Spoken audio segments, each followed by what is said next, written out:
والصلاة والسلام على سيدنا ونبينا وحبيبنا محمد وعلى آله وصحبه أجمعين.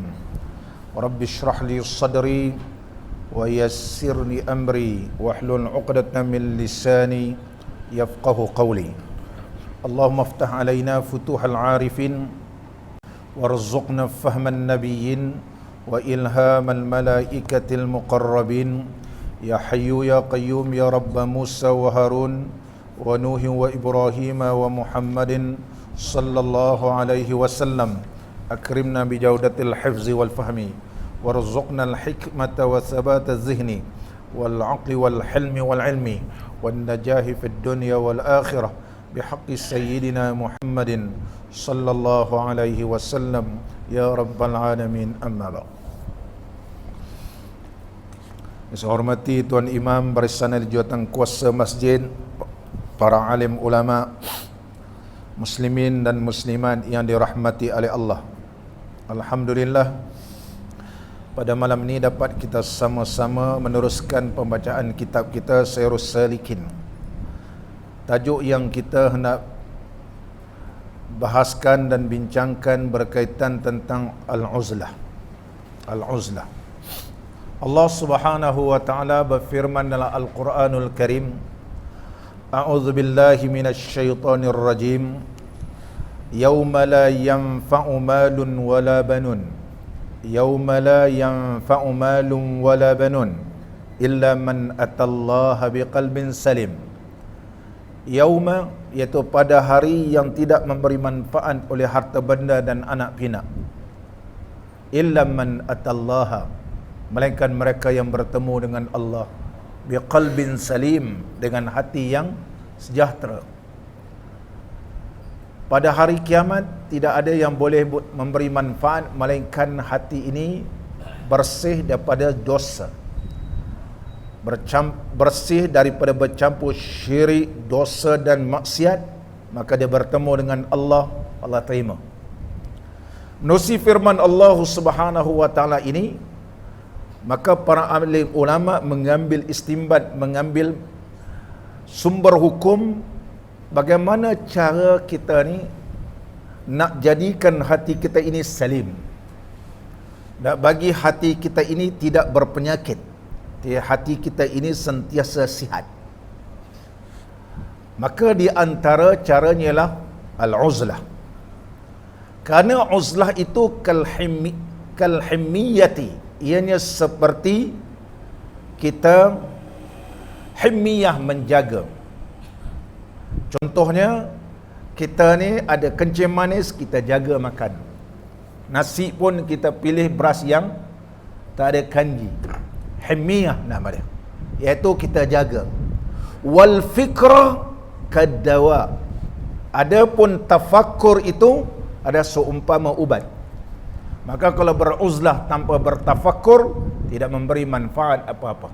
Kita beruzlah tapi bertafakkur. Tafakkur macam mana? Nanti kita tengok dalam kitab kita ni.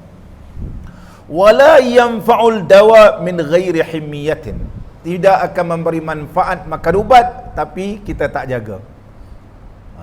Makan ubat sakit jantung, cari darah, semua kita makan, tapi daging apa semua kita balon habis.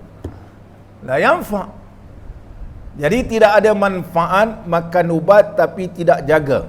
Wala faidata fil hamiyati min ghairi dawa.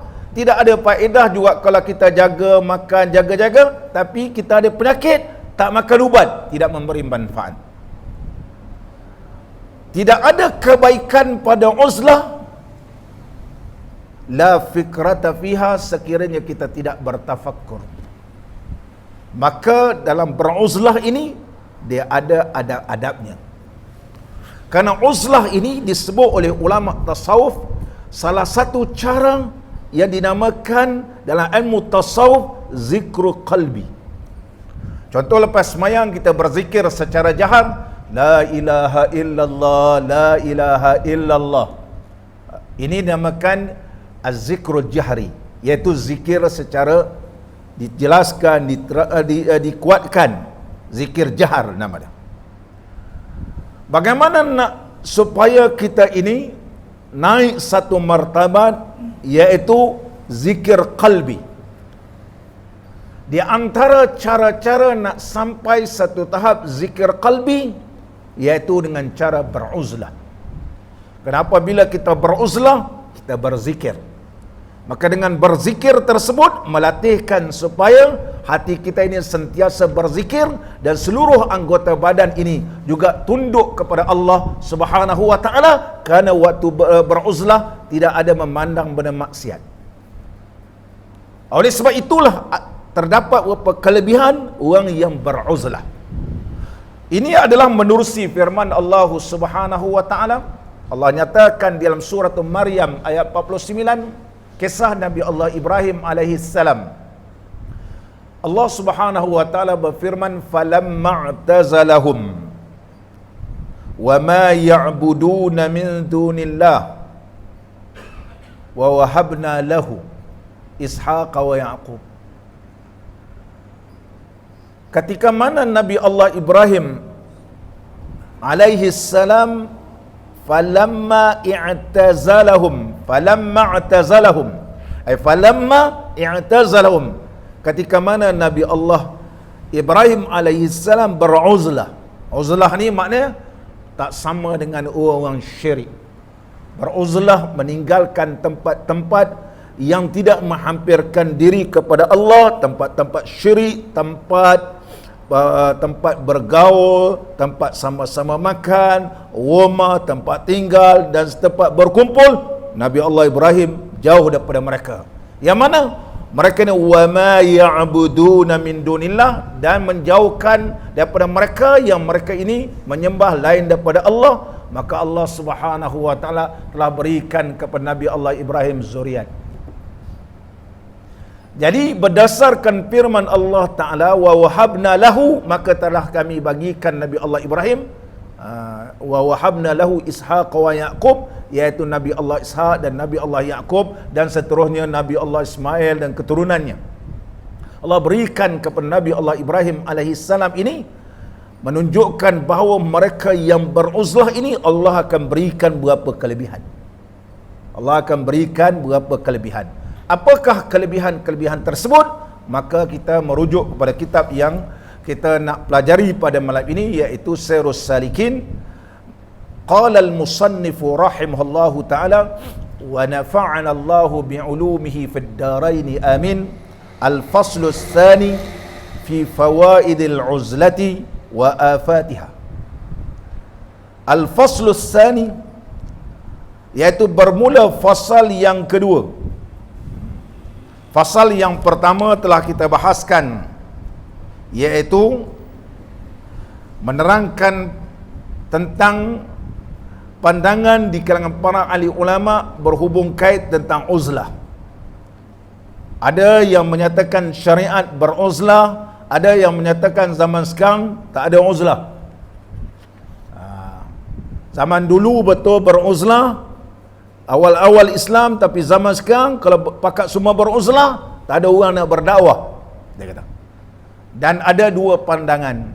Dan ada pandangan seterusnya menyatakan, ada yang menyatakan perlu kita beruzlah untuk mendapatkan satu kekuatan, sesuatu seperti bateri yang dicaskan, supaya bila berhadapan dengan masyarakat, kita ada kekuatan iman dan jati diri, gitu. Dan boleh berhadapan dengan manusia, walaupun bersama dengan masyarakat, hati kita ni sudah beruzlah. Hati kita ni tak terpengaruh dengan dunia. Hati kita ini tak terpaut dengan dunia, tapi hati kita ini sudah sampai kepada Allah Subhanahu wa ta'ala. Walaupun keadaan depan kita ini penuh dengan maksiat, tapi hati ini tidak terpengaruh. Ini kekuatan daripada beruzlah. Telah kita bahaskan beberapa pengajian yang lepas. Ini bab yang kedua pula, pada menyatakan segala faedah uzlah, yakni menjauh akan manusia dan menyatakan kebinasaannya, dan juga menerangkan tentang apa implikasi ataupun kesan daripada beruzlah ni. Ada juga benda yang tidak baik. Di antaranya, kalau pakat semua beruzlah, tak adalah mengaji. Kalau hari ni ada pengajian, saya tanya Tok Imam, mana orang Tok Imam? Semua bersuluk, Ustaz. Semua pakai bersuluk. Beruzlah. Berapa lama tu? Oh, selepas saja bulan Ramadan, dah tu hari raya pertama mereka dah bersuluk selama 40 hari. 40 hari. Kemudian tambah pula lagi 40 hari. Tambah semua 40 hari. Kosong masjid.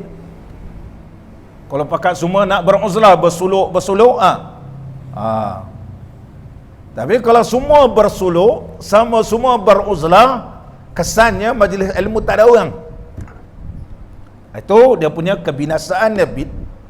Masa bila nak beruzlah dan masa bila tidak perlu beruzlah. Begitu. Jadi kitab kita ini menerangkan dua perkara. Iaitu faedah beruzlah dan implikasi daripada orang beruzlah ni apa dia. Dan dia ada impak dia dari sudut uzlah dan ada kesan daripada sebab beruzlah. Jadi kita akan timbang-timbangkan yang mana yang terlebih baik. Begitu. Muslimin dan muslimat yang dirahmati oleh Allah. Bermula menjauhkan manusia dan bercampur dengan manusia itu, iaitu bersalah-salahan ia sebab bersalahan kelakuan manusia. Keadaan masyarakat tidak sama. Ada orang ni perlu beruzlah, ada orang ni tak perlu beruzlah. Ada orang ni perlu beruzlah. Kerana sebagaimana yang disebut oleh Al-Imam Ibn Atta'illah As-Sakandari, seorang ulama yang alim, Syekh Ibn Atta'illah As-Sakandari, berasal daripada Iskandaria, kemudian ditanam dan disemadikan di pekan Qahirah. Anak murid beliau yang terkenal dalam mazhab kita Imam Syafi'i, Syekh Taqiyuddin As-Subki. Syekh Taqiyuddin As-Subki rahimahullah ta'ala, beliau adalah anak murid kepada Al-Imam Ibn Atta'illah Sakandari rahimahullah ta'ala. Semua orang baca kitab Syekh Imam Subki rahimahullah ta'ala, seorang ulama yang alim. Tapi beliau seorang ulama sufi, fiqh dan dia sufi. Ulama fiqh dan dia sufi. Apa kata Syekh Taqiyuddin As-Subki rahimahullah ta'ala?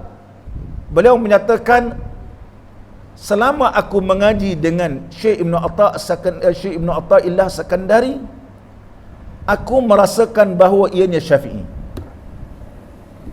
Tetapi ramai yang mengatakan ianya Maliki. Selalu kita dengar Syekh Ibn Atta'illah Sakandari adalah bermazhab Maliki, tapi Syekh Taqiyuddin As-Subki nyatakan, aku rasa dia mazhab Syafi'i. Aku rasa dia mazhab Imam Syafi'i.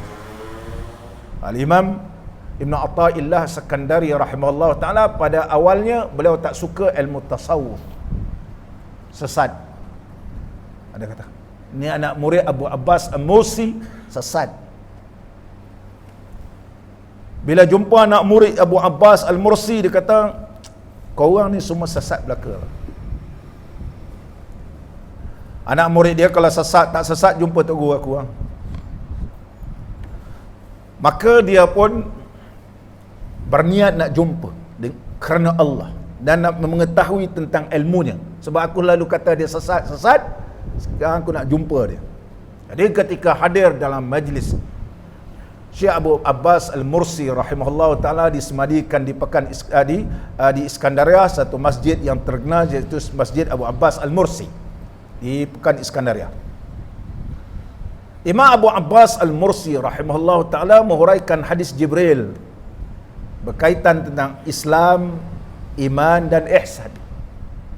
Beliau menyatakan iman itu syariat, Islam itu syariat, iman itu ialah tariqah, ihsan itu ialah haqiqah. Boleh juga kita katakan Islam itu ialah ibadah, adapun iman itu ubudiyah, kemudian ihsan itu ibadah. Boleh juga kita katakan, iaitu ilmu syariah, ilmu haqiqah dan ilmu tahaqquq. Yang pertama itu Islam ialah syariat, iman itu kita sebut iaitu dinamakan maqam kedudukan haqiqah, adapun ihsan dinamakan maqamut tahaqquq. Bermacam-macam jenis nama tapi hadis yang satu. Syekh Abu Abbas Al-Mursi rahimahullah ta'ala, anak murid Imam Abu Hasan As-Sazuli rahimahullah ta'ala, menyatakan sedemikian rupa, selama ini Syekh Ibn Atha'illah As-Sakandari merasakan dialah yang paling alim gitu. Sebab dia alim dalam ilmu syariat, tafsir, fiqh, hadis, alim. Tapi dia kata ilmu aku tidak sampai setahap ini. Maka Syekh telah berdamping dengan Abu Abbas Al-Mursi rahimahullah ta'ala hampir 30 tahun. Hampir 30 tahun. Satu riwayat ini sebut dalam tahqiq kitab Al-Hikam yang ditahqiqkan oleh Syekhul Azhar dulu, menyatakan lebih kurang 30 tahun. Maknanya nak menjadi seorang ulama sufi, ditarbiah oleh guru yang mursyid, bukan sehari dua. Maka dia makan masa. Sehingga beliau alim dalam semua bidang, alim dari sudut syariat dan alim dari sudut hakikat. Syekh Ibn Atha'illah Sakandari rahimahullah ta'ala. Syekh Ibn Atha'illah Sakandari rahimahullah ta'ala menyatakan dalam kitab beliau Al-Hikam, kata-kata hikmah, ma nafa'al qalb syai'un misla uzlatin yadkhulu biha midana fikratin. Ma nafa'al qalba syai'un, tidak ada sesuatu yang memberi manfaat akan hati misla uzlatin, seumpama beruzlah. Yadkhulu biha ay yadkhulu as-salik biha, dengan uzlah ini, midana fikratin, masuk dalam halaman tafakkur. Halaman tafakkur. Maka beruzlah ini mempunyai kelebihan, iaitu kelebihan yang mana kita boleh bertafakur. Tetapi keadaannya tidak sama di kalangan manusia. Yang disebut dalam kitab kita ni. Yakni, apa maksudnya? Tak sama ni apa maksud? Tuan Syekh terangkan apa maksudnya. Maka pengarang kitab kita menyebut a'na ya'ni ay aqsid, maksudnya aku maksudkan, jika tiada sejahtera agama seseorang itu malingkan dengan menjauhkan akan manusia, jawab dia, maka menjauh ia akan manusia itu terlebih afdal kepada dia. Kalau dia tak jauh dengan manusia, tak sempurna agamanya, terpaksa dia beruzlah, ya uzlah itu terlebih afdal bagi dia, terlebih afdal. Kerana dengan beruzlah tersebut dia boleh membersihkan diri dia, sebagaimana yang disebut oleh Syekh Ibn Ajibah rahimahullah ta'ala yang mensyarahkan kitab Hikam. Syekh Zarruq rahimahullah ta'ala mensyarahkan kitab Hikam 30 kali syarah. Syarah kali pertama Allah bagi ilham lain, syarah kali kedua lain dia punya huraian, syarah kali ketiga lain huraian, sampai 30 kali. 30 kali, 30 maknanya jadi 30 jilid. Jilid pertama dia syarah Hikam juga, jilid yang kedua, kali kedua dia syarah juga Hikam, kali ketiga kalau panjang umur barangkali 100 kali dia syarah, 100 kali boleh faham lain. Begitu dalamnya kitab Hikam Ibn Atha'illah As-Sakandari rahimahullah ta'ala. Syekh Ibn Ajibah rahimahullah ta'ala menyatakan di antara kelebihan beruzlah ini, as-salamatu min afatil lisan. Jadi contohnya kalau kita sekarang ni bila bergaul dengan orang tak boleh jaga lidah kita, maka terpaksa beruzlah. Jeffrey terpaksa beruzlah 3 hari. 3 hari. Untuk beruzlah 3 hari. Beruzlah berapa? 40 hari contohnya. Beruzlah. Uzlah betul. Bukan saja-saja nak menjauhkan daripada orang rumah. Kalau niat malah nak buat kerja rumah itu lain, tak memberi manfaat. Boleh relax, tak payah hantar anak, tak apa, semua duduk dalam kelambu macam tu. Adalah yang tak memberi manfaat.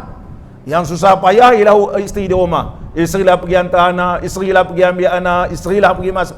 Macam-macam. 40 hari kita relay dalam kelambu. Itu tak betul. Itu dia afat. Lama lebih 4 bulan, kemudian tambah lagi. Lama isteri pun pergi mahkamah minta cerai. Nafkah tak beri, apa semua tak beri. Ini bukan dalam Islam. Maka kena tahu cara-cara dia. Tujuan kita adalah untuk menjagakan lidah. Sebagaimana sabda Nabi sallallahu alaihi wasallam, rahimallahu abdan sakata fasalima. Allah merahmati seorang hamba bila sakata, bila diam, fasalima, dia sejahtera. Jadi kita beruzlah. Baru ni contoh bulan Ramadan yang lepas, 10 Ramadan yang terakhir, disunatkan kita beruzlah, iaitu beriktikaf. Selama mana kita beriktikaf, kita diam, fasalima, diam dalam keadaan macam mana? Diam dalam kata kita berzikir. Au takallama faghanama. Bila berkata-kata, mendapatkan pahala daripada Allah Subhanahu wa taala. Ini bagus dia kata. Kalau sedemikian rupa, bila beruzlah dapat menampungkan semula kekurangan diri kita yang sebelum ini. Mulut ni celupah, mulut ni banyak buat dosa, mulut ni cakap gini-begini, maka kita perlu tampung balik kekurangan tersebut dengan cara kita beruzlah. Muslimin dan muslimat yang dirahmati oleh Allah. Seorang ulama tasawuf, Syekh Ali rahimahullahu taala menyatakan, idza ra'aital faqira yu'athirul khalwah 'alal ijtima' fa wassamtu 'alal kalam wasyam 'alal syaba' fa'lam. Ketahuilah, kalau seorang yang fakir, mana kita ni fakir ilallah, kita fakir keampunan daripada Allah, kita fakir mengharapkan pahala daripada Allah, kita fakir mengharapkan daripada Allah berikan kesihatan, kita fakir mengharapkan kerana Allah. Wah, fakir. Apabila orang yang fakir ini, apabila dia beruzlah, memberi manfaat, memberi kesan, as-sam 'alal kalam, dia boleh diam daripada berkata-kata. Handphone semua tinggalkan, masuk dalam laci. Kalau beruzlah bawa handphone tak guna. Ni kadang-kadang mengaji pun bawa handphone. Tok guru bercakap dia main handphone, baru sah mengaji. Main handphone, pasang YouTube lah. Orang tengah mengaji dia pasang YouTube. Kamu nak mengaji ke? Nasib Ustaz Syukri ni dia tak gerang. Kalau saya jenis gerang, saya halau terus. Ada begitu. Sampai terdengar-dengar. Nak dengar ceramah YouTube, ya Allah, jangan mengacau orang lain nak mengaji. Kalau begitu, kalau beruzlah dalam keadaan bawa handphone, Allahu Akbar, tengok YouTube, tengok apa semua, dalam isu sensasi sekarang ni lagi tak memberi manfaat. Tapi bila dia berkhalwa, beruzlah, as-samtu 'alal kalam, dia boleh diam, tak berkata-kata. As-siyam 'alal syaba', dan dia boleh berpuasa daripada kenyang. Nampak dia? Ketahuilah bahawa sesungguhnya ia diumpamakan seperti dia kata, seperti sarang lebah yang sudah menjadi madu. Begitu. Fa'lam anna habjahu qad asal. Sesungguhnya telah menjadi madu. Allahu Akbar. Tetapi kalau kamu lihat bahawa bercampur, bergaul dengan orang, perut ke sentiasa kenyang, jamuan hari raya, jamuan sana, jamuan sini, solat pun tak ada berjamaah, wala salat, wala zikir, wala selawat, apa akan jadi? Seperti sarang lebah yang tidak ada madu dalamnya. Ketika itu, maka berkhalwah ini ataupun beruzlah adalah lebih baik. Seterusnya lagi kita menyebut. Dan jika sejahtera agamanya itu dengan bercampur dengan manusia, serta memberi manfaat akan manusia di dalam agamanya dan dunianya, maka bercampur dengan manusia terlebih afdal baginya. Contohnya untuk imam, Kalau tak bercampur dengan masyarakat, siapa pula nak baca doa? Begitu. Ada orang Kenduri, Tok Imam mana? Tok Imam berkhalwah, bersuluk. Siapa nak baca doa ni? Baca dalam hati. Baca dalam hati. Doa dalam hati semua. Setiap orang Arab tambah belah-belah Arab Saudi, orang Mesir. Saya dulu ada pergilah Kenduri kat Mesir. Dia kata Kenduri akikah. Dia sana tak ada doa-doa. Tak ada doa-doa. Akikah pun makan. Datuk habis makan, kalau yang jenis orang Mesir suka isap shisha, itulah sunnah mereka. Yang tengah ajak saya ni Salafi, janggut panjang. Salafi, ni bid'ah. Nak baca doa pun bid'ah. Baca doa pun bid'ah. Itu budaya dia. Ala kulli hal tu budaya orang Arab. Tak perlulah kita bawa budaya orang Arab tu ke negara kita. Sebab negara kita ni telah satu acuan yang cukup cantik. Kita berkumpul, tidak mahu berkumpul sia-sia. Kita berkumpul dalam keadaan zikrullah. Kita berkumpul dalam keadaan kita membaca doa. Supaya majlis kita dirahmati oleh Allah. Kalau nak bawa sangat budaya orang Arab, bawa shisha banyak-banyak.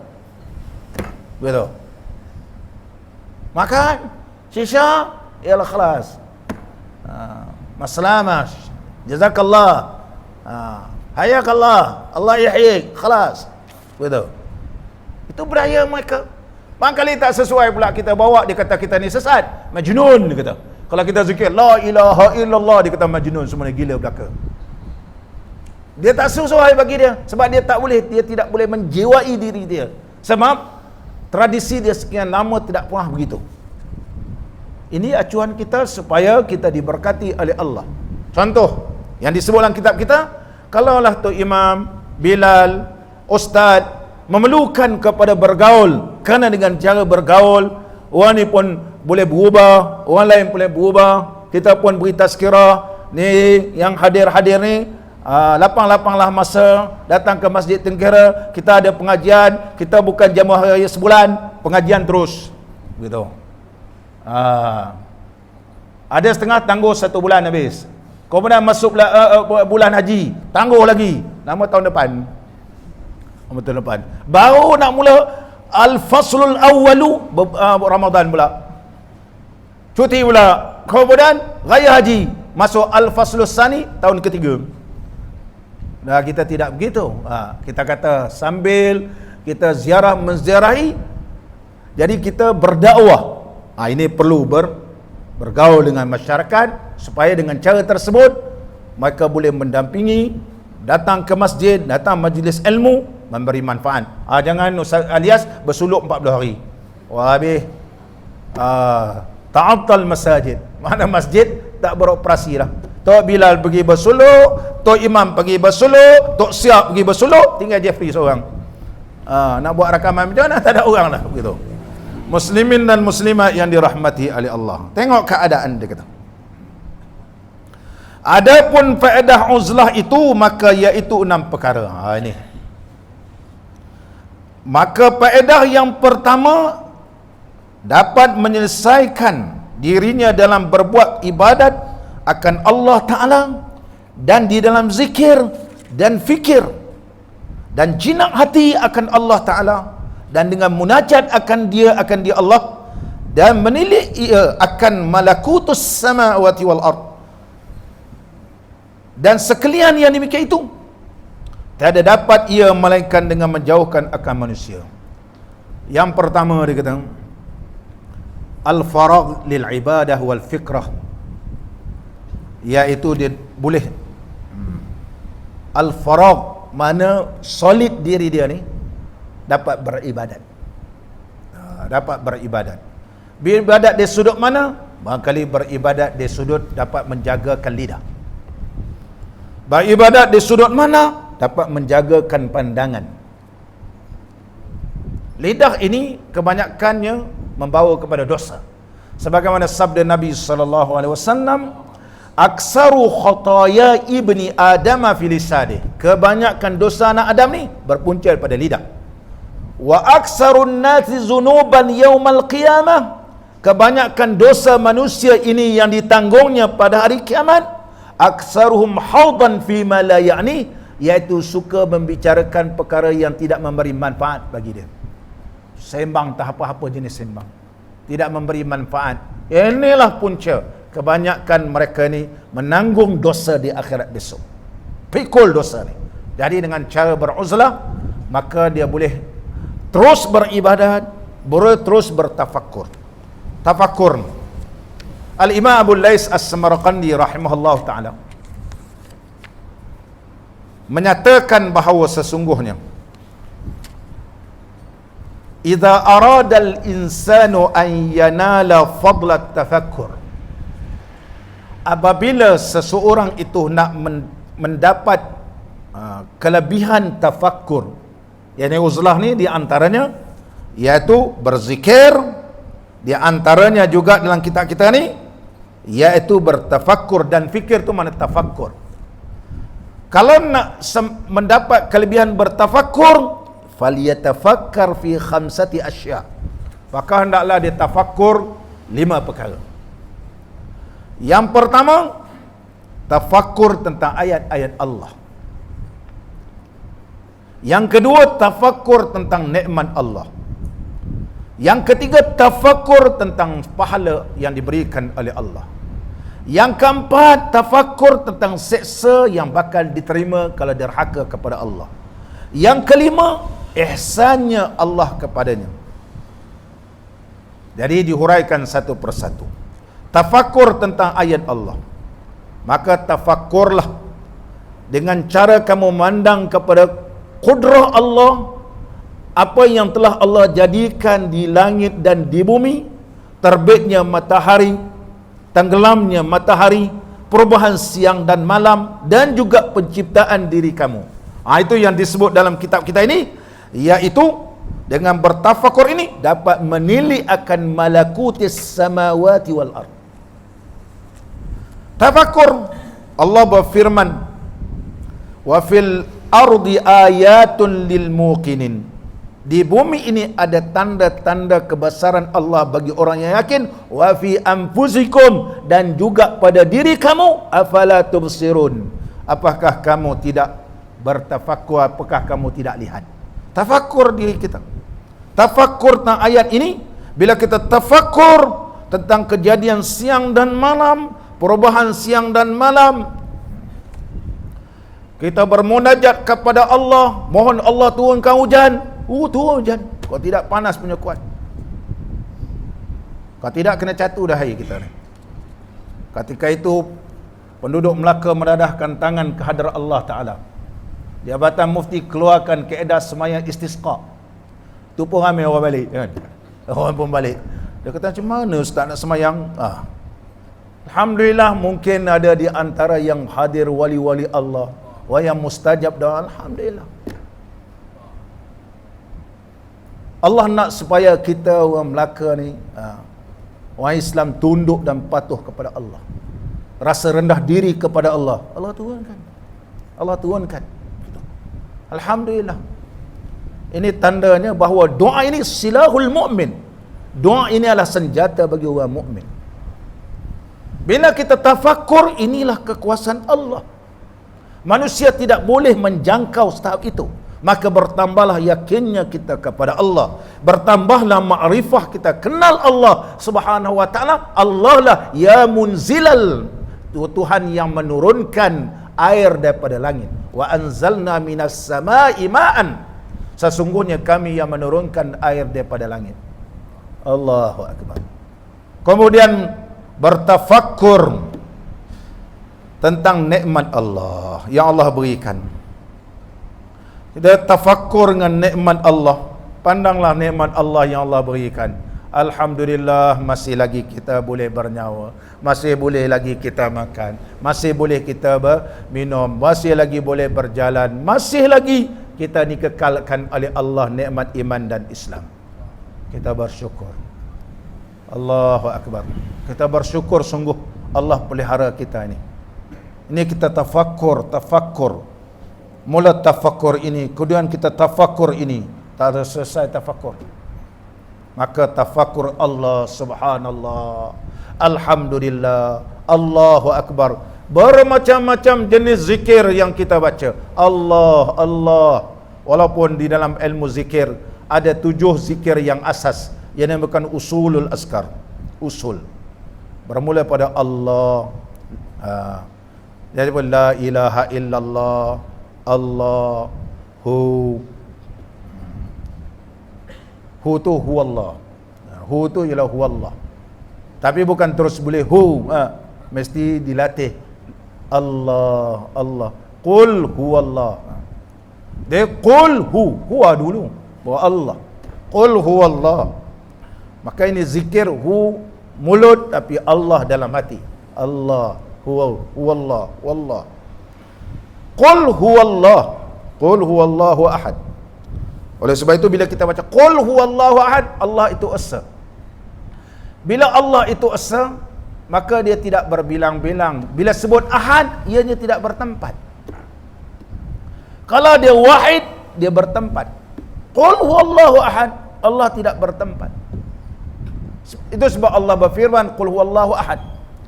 Kalau Allah itu bertempat di arasy, arasy itu adalah makhluk, ianya terbatas. Kalau Allah duduk di atas arasy, mana Allah terbatas, maka Allah sama dengan makhluk. Asyalillah. Kita tanya ustaz-ustaz yang mengajar, Allah bersemayam di atas arasy, arasy itu terbatas ke tak terbatas? Arasy itu terbatas. Allah bersemayam Ar-Rahmanu 'alal 'arsy istawa. Maka bersemayam di atas arasy itu terbatas. Ada tahapnya. Sehingga disebut oleh Nabi sallallahu alaihi wasallam macam mana bentuk arasy. Jadi kalau Allah bersemayam di atas arasy, maka Allah itu ada hadnya. Besar mana Allah? Kecil ke besar, tinggi ke rendah? Ini sudah jadi makhluk. Laisa kamitslihi syai'. Itu sahaja kita boleh berhujah golongan-golongan yang tauhidnya sudah tersasar, tapi dia tuduh pula kita tersasar. Dia tak boleh terima, dia tak betul. Ini jadi masalah. Dalamilah firman Allah Ta'ala, qul huwallahu ahad. Kenapa ahad? Ahad itu menunjukkan tidak bertempat, ahad itu tidak berbilang, ahad itu bukan arad. Allah itu esa. Oleh sebab itu sebut ahad, ahad. Ahad. Muslimin dan muslimat yang dirahmati oleh Allah. Bertafakkur lagi. Bertafakkur tentang pahala Allah. Pahala yang Allah berikan. Kita bertafakkur dengan pahala yang Allah berikan.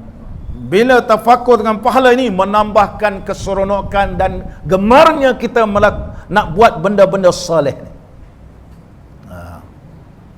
Walaupun kecil, walaupun sepatah subhanallah, tambah walhamdulillah, wala ilaha illallah, wallahu akbar. Lidah mudah menyebut, tetapi tamlaul mizan. Ianya akan memberatkan timbangan neraca Allah. Walaupun mudah subhanallah, walhamdulillah, wala ilaha illallah, Allahu akbar. Tapi ucapan ini, zikir ini memberatkan neraca Allah. Bila kita tafakkur tentang pahala yang dijanjikan oleh Allah, maka dia akan membuahkan hasil gemar berzikir, gemar baca Quran. Allahu akbar. Dan seterusnya lagi. Tafakkur apa lagi?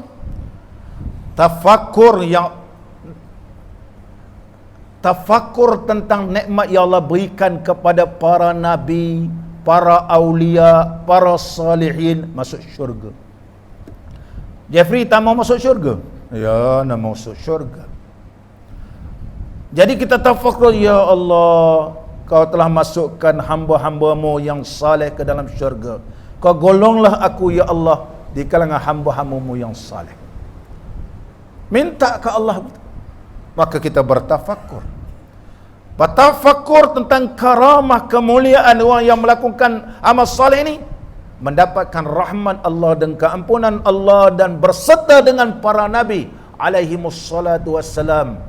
Na an'amta alaihim minan nabiyyin was-siddiqin wasyuhada'i was-salihin. Yang telah kau berikan nikmat kepada mereka. Mereka yang mana? Minan nabiyyin. Minta Allah Berikan juga nikmat kepada kita ni. Sebagaimana engkau beri nikmat ya Allah kepada para nabi, para siddiqin, syuhada, orang yang soleh. Allah wa hasuna ulaika rafiqa. Mereka yang terbaik jadi kawan aku ya Allah. Tafakkur. Tafakkur tentang apa? Tafakkur. Tafakkur tentang pahala ni. Tafakkur tentang syurga. Minta kepada Allah Ta'ala supaya berikan kesihatan kepadaku ya Allah, berikan kekuatan iman dan taqwa supaya aku boleh melakukan amal yang taat, amal saleh ya Allah. Kuatkan lututku, kuatkan segala badanku ya Allah, cergaskan pandanganku jelas, cerdaskan akalku ya Allah. Kepada Engkau lah aku minta segala-galanya ya Qadir, ya Muqtadir, ya Allah kita mohon. Kita tafakkur. Bila kita tafakkur, kita minta ke Allah. Allah berikan kita sihat. Allah berikan kita begini. Allah bagikan. Kita sujud kepada Allah. Sujud lagi kepada Allah. Baca Quran. Bersalawat. Allahu Akbar. Kasir banyak.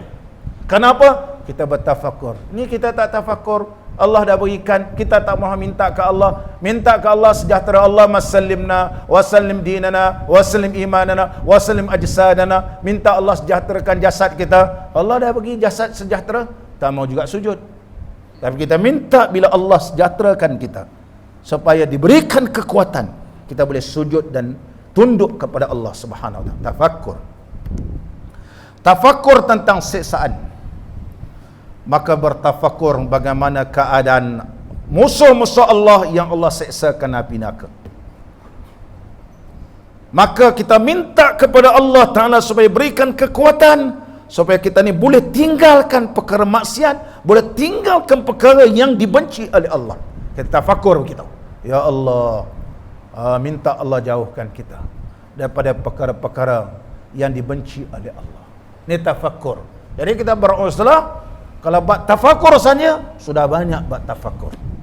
Maka rasa tidak cukup 1 jam beruzlah. Nak tambah lagi 2, tambah lagi 3 jam. Allahu Akbar.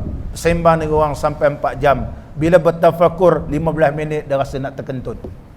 Baru nak rasa tak terkentut, baru nak baca Quran, dah mula nak terkencing. Macam-macam kita ni. Sebab apa? Sebab dia tidak meresapi tafakur itu.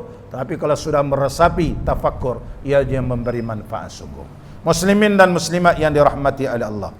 Qala al-musannif rahimahullahu ta'ala wa nafa'ana Allahu bi'ulumihi fid darain amin.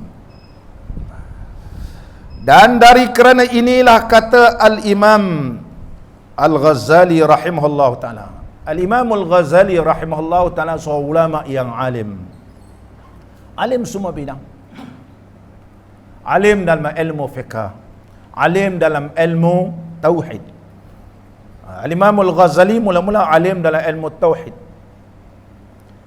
Guru beliau iaitu Imam Al-Haramain Abdul Malik Al-Juwaini rahimahullah ta'ala. Seorang ulama yang alim, berhujjah tentang akidah Ahlussunnah wal Jamaah. Ini di antara ulama yang berjuang mempertahankan akidah yang salimah, sejahtera sampai sekarang. Jasa mereka tidak boleh kita ketepikan. Mempertahankan akidah dulu dalam keadaan kegawatan dan zaman Mu'tazilah, zaman Khawarij. Siapa yang berdialog dengan mereka? Ulama-ulama yang alim. Ulama yang alim seperti Imam Ghazali, pakar dengan ilmu mantik. Bukan ulama-ulama yang ada ni yang tuduh kita belajar sifat 20 sesat. Ulama ni ke berdialog dengan ahli falsafah, bukan mereka. Mereka berada zaman sekarang orang dah selamat. Zaman gawatnya ketika itu. Serangan pemikiran dan ideologi. Siapa yang selamatkan? Allah lahirkan ulama yang alim, Abu Mansur Al-Maturidi, Abu Hasan Asy'ari. Allah lahirkan mujaddid untuk mempertahankan akidah. Bukan golongan-golongan ini. Golongan-golongan ini baru lagi. Dah generasi bila? Dah tu pandai-pandai dia nak menyesatkan orang lain. Allahu Akbar. Kenanglah jasa-jasa para alim ulama. Adakah kita mengatakan ulama-ulama yang sampai ke Nusantara, ulama-ulama alim dalam negara kita ni masuk neraka? Kita pun tak tahu dia meninggal dunia macam mana. So ulama sufi di Mesir, anaknya sekarang ada, Syekh Abu Yazid, dia kata, sebab bapa dia seorang ulama tariqah yang alim, tariqah As-Sazuliyah. Ketika nak meninggal dunia, membaca akhir surah Al-Baqarah, amanar rasulu bima Rabbana wa la tuhammilna ma la taqata lana bih wa'fu anna waghfir lana warhamna wa'fu anna waghfir lana warhamna wa'fu anna waghfir lana warhamna. Itu yang terakhir nafasnya. Sebab itu kita dalam tariqah akhir surah Al-Baqarah kita tak tinggal. Itu sebab kita ada baca dalam tahlil pun ada, supaya mudah-mudahan waktu yang terakhir kita nak meninggal dunia, amalan kita ialah membaca Quran, zikir. Kita tak kata bukan amalan kita syirik bid'ah, syirik bid'ah. Dah amalan kita ialah zikrullah, Allah, Allah, Allah, Allah. Datang malaikat cabut Allah, Allah. Lidah kita bukan suka kafirkan orang, lidah kita bukan suka bid'ahkan orang, tetapi lidah kita ialah beruzlah Allah, Allah, Allah. Yang kita baca ialah Quran. Kamu nak kafirkan, kafirlah. Nak kafirkan syukri, ya kafirkan. Silakan. Nanti malaikat cabut nyawa kamu, kafir, kafir, kafir. Biarlah kita orang kafirkan, tapi kita menyebut Allah, Allah. Itu. Allah, Allah. Kita tidak mendampingi dan bersama dengan ulama ahli zikir. Itu sebab kita tak tahu. Tak tahu. Kita tidak melihat bagaimana husnul khatimahnya mereka meninggal dunia dalam keadaan dirahmati oleh Allah. Sehingga langit-langit menjadi mendung kerana bersedih tentang kematian seorang ulama yang alim. Tidak ada lagi amalan yang naik ke langit. Apabila meninggal orang alim ni, amalan dia ni tak lalu lagi lah. Maka sedih langit ni. Bumi merasa sedih. Kenapa? Kerana tak ada orang sujud lagi di atas dia. Orang alim dia dah meninggal. Ini tempat dia sujud. Tak ada. Maka bumi merasa sedih. Ini disebut dalam Syarhus Sudur Imam Al-Hafiz Jalaluddin As-Sayuti rahimahullah ta'ala. Nabi SAW menyatakan di antara tanda-tanda orang yang alim, orang yang alim bila meninggal dunia, bumi merasa sedih, langit merasa sedih, sehingga berubah keadaan. Walau panas, dia menjadi mendung. Kadang-kadang turunnya hujan yang renyah-renyah, menandakan seperti ia menangis, menangis kesedihan. Mudah-mudahan Allah kurniakan kita begitu. Dengan beruzlah ni, kita beruzlah lidah kita. Jangan kita terpedaya dengan golongan-golongan suka syirikkan orang, suka kafirkan orang. Kamu nak syirikkan, nak kafirkan, faddal ya Syekh, faddal. Saya tidak masuk campur dengan kamu. Aku mau supaya nak lidahku sentiasa basah berzikir, sentiasa basah berselawat, supaya sentiasa baca Quran. Aku nak supaya aku mati dalam keadaan husnul khatimah. Ini cerita para wali. Ketika mana Imam Ibn Arabi orang tuduh dia sesat, dia naik kapal kat laut, tiba-tiba laut bergelora. Apa kata Syekh Ibn Arabi? Uskun ya bahar, fa inna fawqaka bahrun. Wahai laut, tenanglah kamu, karena di atas kamu ini juga laut. Apa maksud tu?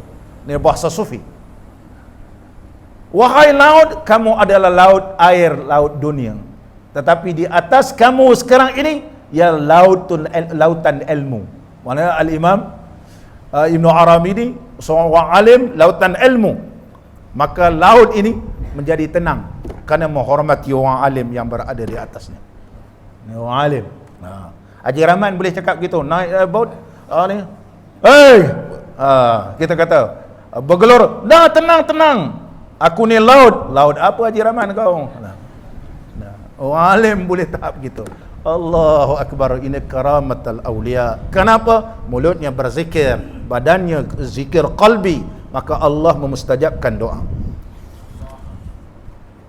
Berani kita kata Syekh Ibn Arabi sesat. Kita kalau pergi ke laut cakap laut, laut tenanglah kamu, lagi bergelora dia.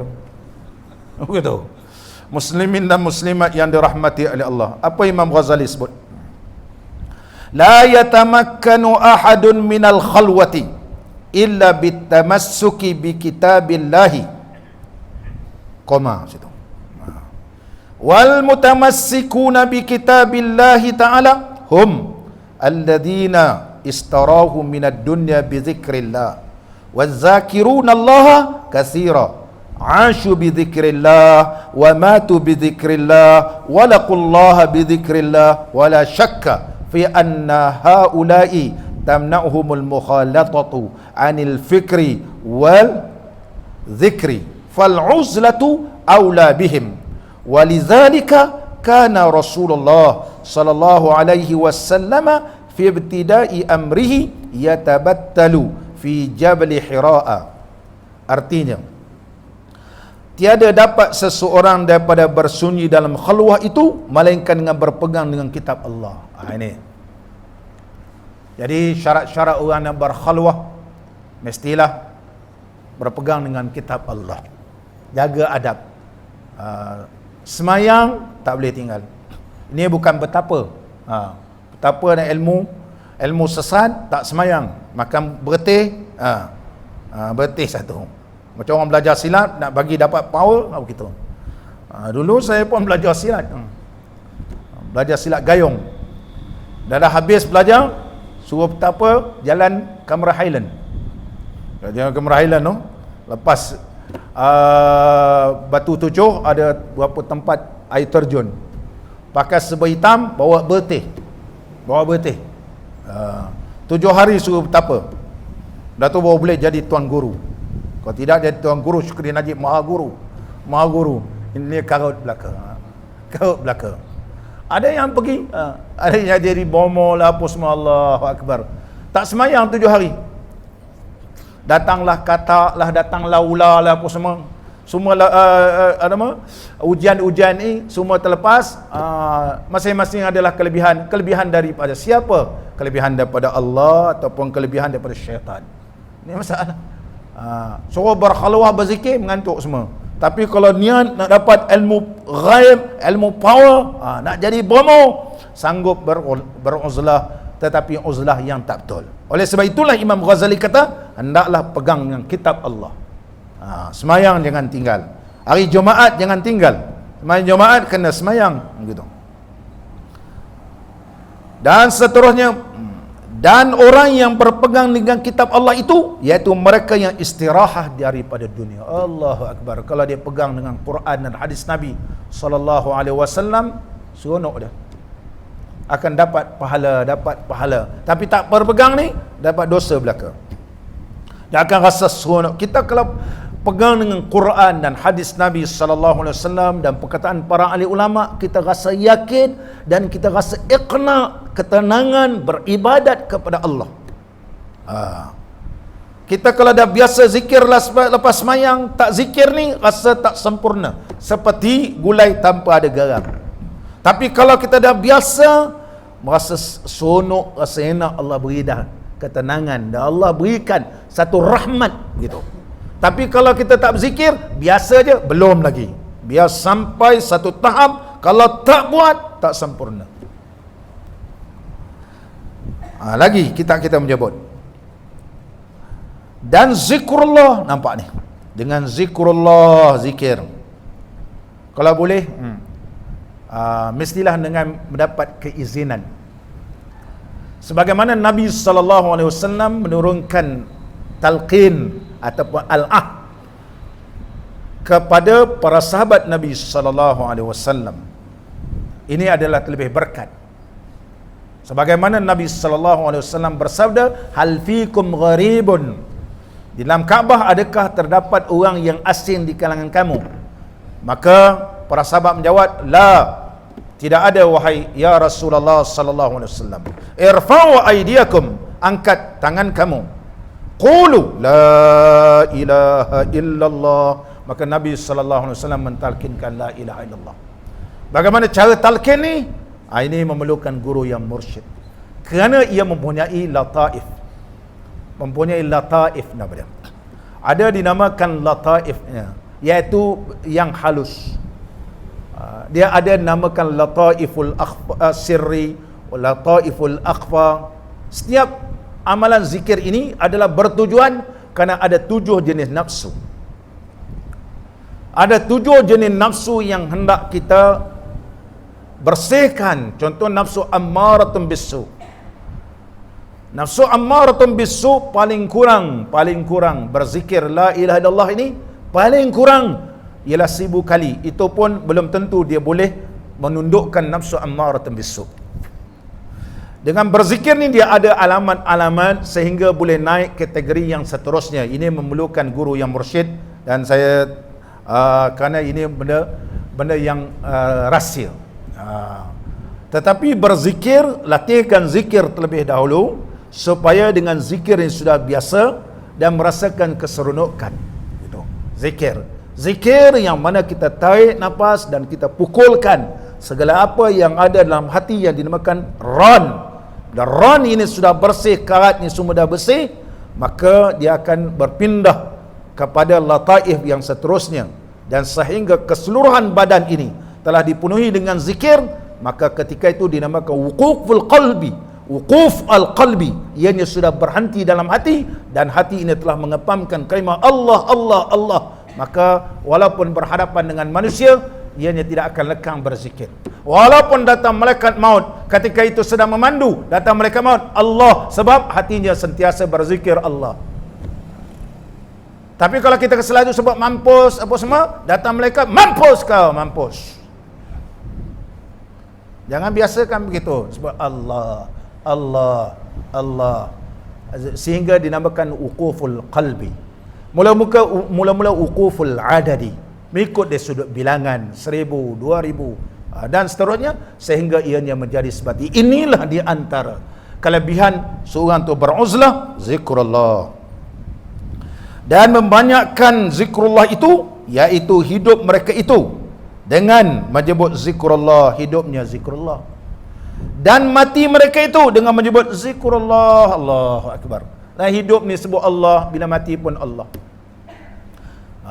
Kalau dunia ni sentiasa berzikir, insya-Allah Allah ingat kita. Bila kamu ingat Allah, Allah ingat kamu. Kenallah Allah waktu senang, ta'arraf fil raha ya'rifka fil syiddah. Kau kenal Allah waktu senang, Allah ingat kamu waktu susah. Ketika menghadapi sakaratul maut, Allah Subhanahu wa taala berikan kepada kamu menyebut Allah, la ilaha illallah. Waktu hidup pun menyebut Allah, dan mati mereka itu dengan menyebut zikrullah, dan mendapati mereka itu akan Allah dengan zikrullah. Allahu Akbar.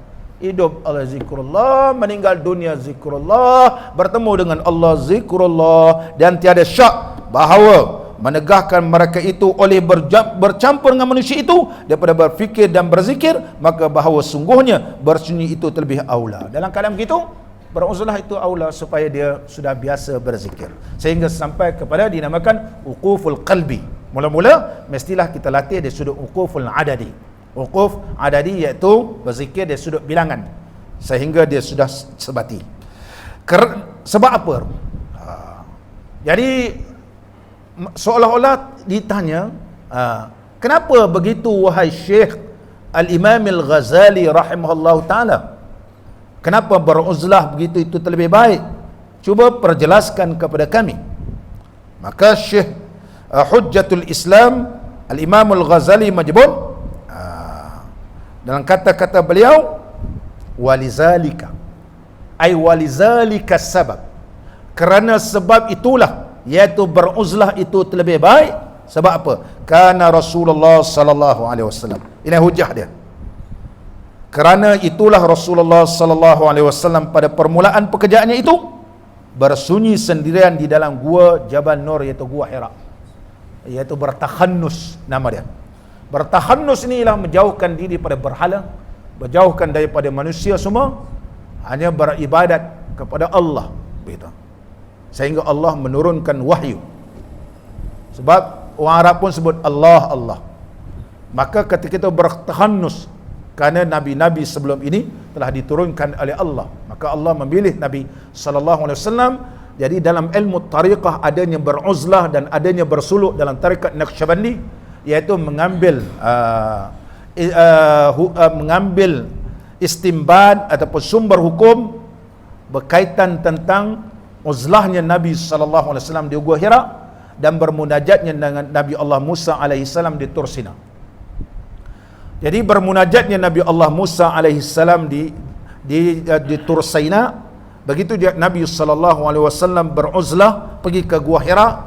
Begitu juga bagi mereka yang orang awam ni dilatihkan pada bulan Ramadan, iaitu 10 Ramadan yang terakhir beriktikaf. Ini di antara dalil-dalil yang dipegang oleh ulama-ulama tasawuf adanya beruzlah. Ataupun kalau dalam ilmu tariqat yang disebut sebagai bersuluk, supaya kita ni bersuluk berjalan menuju kepada Allah, tapi bukanlah selama-lamanya, untuk cas balik supaya dia boleh ada kekuatan gitu. InsyaAllah kita sambung seterusnya faedah-faedah beruzlah. Mudah-mudahan Allah memberkati kita semua dan digolongkan kita semua di kalangan hamba-hamba Allah yang bertakwa kepadanya. Bismillahirrahmanirrahim. Alhamdulillahi Rabbil Alamin.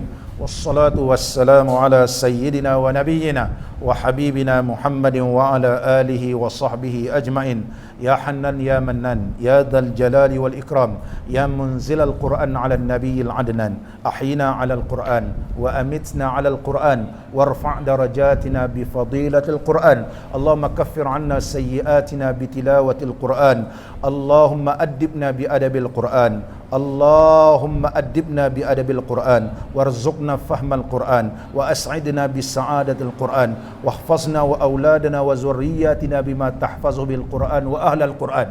Allahumma shrah bil Qurani sudurana wa yassir bihi umurana wa 'azzim bihi ujurana wa hassin bihi akhlaqana wa nawwir bihi quburana ya arhamar rahimin. Allahumma anfa'na bil Qur'anil azim wa barik lana bil ayati wa dzikril hakim wa taqabbal minna innaka antas samiul alim wa tub alaina innaka antat tawwabur rahim wa jud alaina innaka antal jawadul karim wa afina min kulli bala'in ya azim. Wa sallallahu ala sayyidina Muhammad wa ala alihi wa sahbihi wa baraka wa sallam walhamdulillahi rabbil alamin. Aqimis salat.